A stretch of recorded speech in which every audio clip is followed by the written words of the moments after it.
5 തലമുറകളായി നിങ്ങൾക്കൊപ്പം PRS hospital. നിലമ്പൂരിൽ വീണ്ടും തെരഞ്ഞെടുപ്പ് ഒരു അനാവശ്യമായ തെരഞ്ഞെടുപ്പാണ്. രാജ്യത്ത് ഒരു തെരഞ്ഞെടുപ്പ് മതിയായിരുന്നു. എല്ലാറ്റിനും കൂടെ ഒരു തെരഞ്ഞെടുപ്പ് നടത്തി രാജ്യത്തെ പാവപ്പെട്ട ആളുകളെ എന്നും തെരഞ്ഞെടുപ്പാണ്. പഞ്ചായത്ത് തെരഞ്ഞെടുപ്പ് കഴിഞ്ഞാൽ നിയമസഭാ തെരഞ്ഞെടുപ്പ്, അത് കഴിഞ്ഞാൽ ലോക്സഭാ തെരഞ്ഞെടുപ്പ്, പിന്നെ ഇതുപോലെ ഉപതെരഞ്ഞെടുപ്പ്, സൊസൈറ്റി തെരഞ്ഞെടുപ്പ്, പിന്നെ അതുപോലെ തന്നെ സ്കൂളിൽ തെരഞ്ഞെടുപ്പ്, PTA തെരഞ്ഞെടുപ്പ്, അമ്പലം കമ്മിറ്റി തെരഞ്ഞെടുപ്പ്, എന്നും തെരഞ്ഞെടുപ്പാണ്. ജനങ്ങൾക്ക് തെരഞ്ഞെടുപ്പ് ഒഴിഞ്ഞിട്ടുള്ള ഒരു സമയവുമില്ല. എന്നാൽ എന്തെങ്കിലും വലിയ വലിയ കാര്യങ്ങൾ നിലമ്പൂരിൽ ചർച്ച ചെയ്യുമോ? ഈ ഭരണത്തിൻ്റെ വികസനത്തിൻ്റെ കാഴ്ചപ്പാടുകൾ ചർച്ച ചെയ്യുമോ? നവകേരള സദസ്സ് എന്ന് പറഞ്ഞ് കേരളമാകെ ഇങ്ങനെ പിണറായിയും സംഘവും സഞ്ചരിച്ചിട്ട് ഒരുപാട് ആപ്ലിക്കേഷൻസ് വാങ്ങിച്ചു. എന്തെങ്കിലും നടന്നിട്ടുണ്ടോ? ഇതവിടെ ചർച്ച ചെയ്യുമോ? ആദിവാസികളെ കുത്തിനെ പിടിച്ച് പോലീസ് സ്റ്റേഷനിലും അവിടെയുടെയും പിടിച്ചിട്ട് കുണിച്ചു നിർത്തി ഇടിക്കുകയും വെള്ളം ചോദിക്കുമ്പോൾ മൂത്രം ഒഴിക്കുന്ന ബാത്റൂമിൽ പോയി വെള്ളം എടുത്ത് കുടിക്കാൻ പറയുന്ന സംവിധാനമുള്ള ഒരു സംസ്ഥാനത്ത് അതൊക്കെ ചർച്ച ചെയ്യുമോ? മധുമാരും ഷിജുമാരും ഷൈജുമാരും ഒക്കെ ആദിവാസികൾ ഇടികൊള്ളി വാങ്ങുന്ന നാട്ടിൽ അത് ചർച്ച ചെയ്യുമോ? അതുപോലെ വന്യജീവികൾ ഇറങ്ങി ആനയും കടുവയും പുലിയും കാട്ടുകുരങ്ങും കാട്ടുപന്നിയൊക്കെ ഇറങ്ങി നാട്ടിലെ ആളുകളെ വ്യാപകമായി കൊല്ലുന്നത് നിലമ്പൂരിൽ ചർച്ച ചെയ്യുമോ? വളരെ പ്രധാനപ്പെട്ട ജോലിയാണ്. ജാതിയുടെ മതത്തിൻ്റെ കാര്യങ്ങൾ അവിടെ ചർച്ച ചെയ്യുമോ?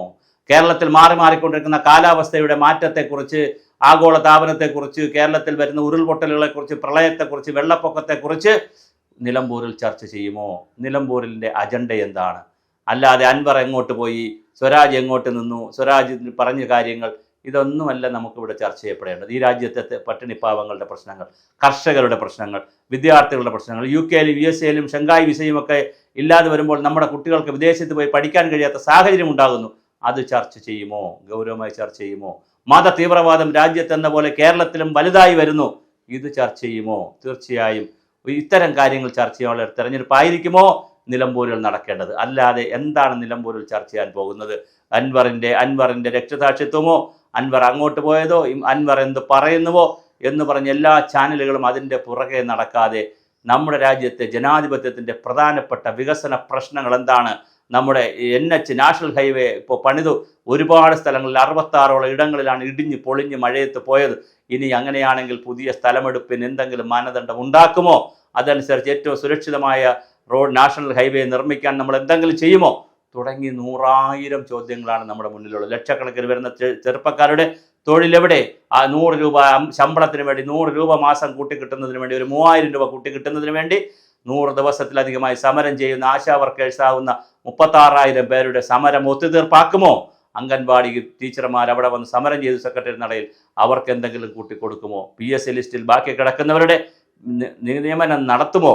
ഇങ്ങനെയുള്ള വളരെ പൊള്ളുന്ന ഒരുപാട് ജീവിത യാഥാർത്ഥ്യങ്ങളെക്കുറിച്ച് ചർച്ച ചെയ്യേണ്ടത്. തെരഞ്ഞെടുപ്പിൽ ജാതിയെക്കുറിച്ചും മതത്തെക്കുറിച്ചും ലീഗ് ആരോട് നിൽക്കുന്നു, ലീഗ് ആർക്ക് വോട്ട് കൊടുക്കും, ന്യൂനപക്ഷത്തിന് വോട്ട് കിട്ടുമോ, BJP മത്സരിക്കുമോ, മത്സരിക്കില്ലയോ, ഇപ്പം നിർത്തിയ ആൾ ഏത് പാർട്ടിക്കാരനാണ്, അദ്ദേഹത്തെ പാർട്ടിയിൽ നിന്ന് പുറത്താക്കിയതാണോ അകത്താക്കിയത് തുടങ്ങിയ ഒരുമാതിരി 4-കിട വർത്തമാനങ്ങൾ, 3-കിട രാഷ്ട്രീയം ചർച്ച ചെയ്യാതെ വളരെ ഗൗരവമായ വികസനത്തിൻ്റെ, മതേതരത്വത്തിൻ്റെ, തീവ്രവാദത്തിനൊക്കെതിരെയുള്ള നല്ല ഉശിരൻ രാഷ്ട്രീയം നിലമ്പൂരിൽ ചർച്ച ചെയ്യുമോ?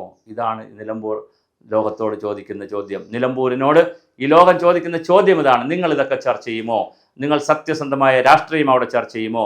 വികസനത്തിൻ്റെ കാഴ്ചപ്പാടുകൾ ചർച്ച ചെയ്യുമോ എന്നുള്ളതാണ് വളരെ പ്രധാനം. ഇതൊന്നും ചർച്ച ചെയ്യാതെ ഞാൻ ഈ പറഞ്ഞതുപോലെ പിന്നെ നുണയും കുണ്ടണിയും കൊച്ചു കുശുമ്പ് വർത്തമാനങ്ങളും പറഞ്ഞ് അൻവറിൻ്റെ കാര്യങ്ങളും പറഞ്ഞുകൊണ്ട് സമയം കളയാതെ എത്ര മണിക്കൂറുകളാണ് അൻവർ പറയുന്നതിന് വേണ്ടി ചാനലുകളൊക്കെ ഇങ്ങനെ തുറന്നു വച്ച് അദ്ദേഹത്തിൻ്റെ പുറകെ നടക്കുന്നത്. എന്താണ് അതുകൊണ്ടുള്ള പ്രയോജനം?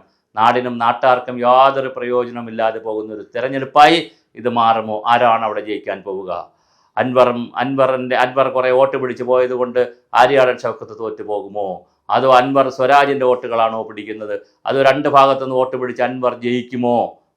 അടുത്ത 10-18 ദിവസക്കാലം നമ്മുടെ ചാനലുകൾക്കും മാധ്യമങ്ങൾക്കും ഓൺലൈൻ മീഡിയകൾക്കും മറ്റൊരു വാർത്തയും കാണില്ല. അൻവറിനോടൊപ്പം നടക്കുക, ഷൗക്കത്ത് ചായ കുടിച്ചോ, അതുപോലെ തന്നെ സ്വരാജ് കുളിച്ചോ, സ്വരാജ് എന്തൊക്കെ പറഞ്ഞു, പണ്ടെന്തൊക്കെ പറഞ്ഞു, ഇപ്പോൾ എന്തൊക്കെ പറയും, BJPക്ക് എത്ര വോട്ട് കിട്ടും, ഇങ്ങനെ പറഞ്ഞ് കൊച്ചു കാര്യങ്ങൾ പറഞ്ഞ് നമ്മുടെ ചാനലുകളും മാധ്യമങ്ങളും ഓൺലൈൻ മീഡിയയും എല്ലാം നിലമ്പൂരിലേക്ക് അവരുടെ ക്യാമറ കണ്ണുകൾ തിരിച്ചു വെച്ച് റിപ്പോർട്ടർമാരെ അങ്ങോട്ട് അയക്കുമ്പോൾ ഈ രാജ്യത്തെ ഏറ്റവും കാതലായ പ്രശ്നങ്ങൾ ചർച്ച ചെയ്യപ്പെടാതെ പോകുമോ?